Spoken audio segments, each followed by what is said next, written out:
ទាំងអស់គ្នាដែលបានចូលមកមួយ channel របស់យើងខ្ញុំបាទថ្ងៃនេះយើងនឹងបន្តលំហាត់ Mitos វគ្គ 2 clip ទី 2 បន្តទៅទៀតអញ្ចឹងបាទអ្នកនរគ្នាយើងបន្តមកបាទលំហាត់ទី 1 ចំពោះមនុស្សមានក្រូម៉ូសូម 2n ស្មើ46តាមមានចំនួនក្រូម៉ាទីតប៉ុន្មាននៅវគ្គ Profile តាមមានចំនួនក្រូម៉ាទីតប៉ុន្មាននៅប៉ូនីមួយៗក្នុងវគ្គ Telepathy នៃ Mitos ចម្លើយរកចំនួនក្រូម៉ាទីតនៅវគ្គ Profile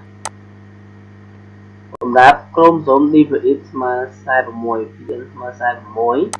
46ដោយនៅវគ្គ Profile ក្រូម៉ូសូមមួយមានក្រូម៉ាទីតចំនួន2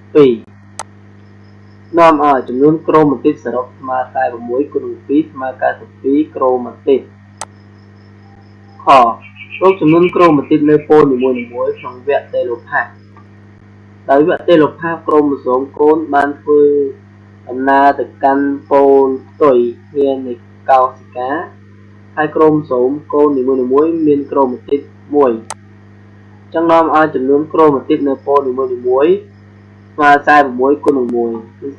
46លំហាត់ទី 2 ចំពោះសត្វកុងការ៉ូក្រហមមានក្រូម៉ូសូម 2n ស្មើ20តើមានក្រូម៉ូសូមប៉ុន្មានដែលធ្វើដំណើរទៅ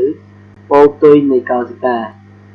ខតើកោសិកានីមួយៗមានចំនួនក្រូម៉ូទីតប៉ុន្មានបន្ទាប់ពីMitosករកចំនួនក្រូម៉ូសូមសរុបសម្រាប់ក្រូម៉ូសូម DPX 2n ស្មើ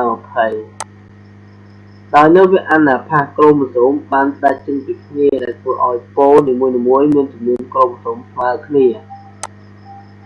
នាំឲ្យចំនួនក្រូម៉ូសូមនៅប៉ូលនីមួយៗ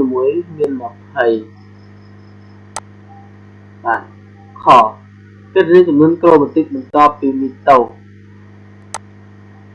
ដោយកោសិកាកូននីមួយៗមានចំនួនក្រូម៉ូសូមស្មើ20ហើយក្រូម៉ូសូមកូននីមួយៗមានក្រូម៉ាទីតចំនួន1បាទនាំឲ្យចំនួនក្រូម៉ាទីតសរុបស្មើ20គុណ1ស្មើ20ក្រូម៉ូសូមបាទអរគុណច្រើនបាទជួបគ្នានៅคลิปក្រោយជួយ Subscribe និង Share វីដេអូនេះផង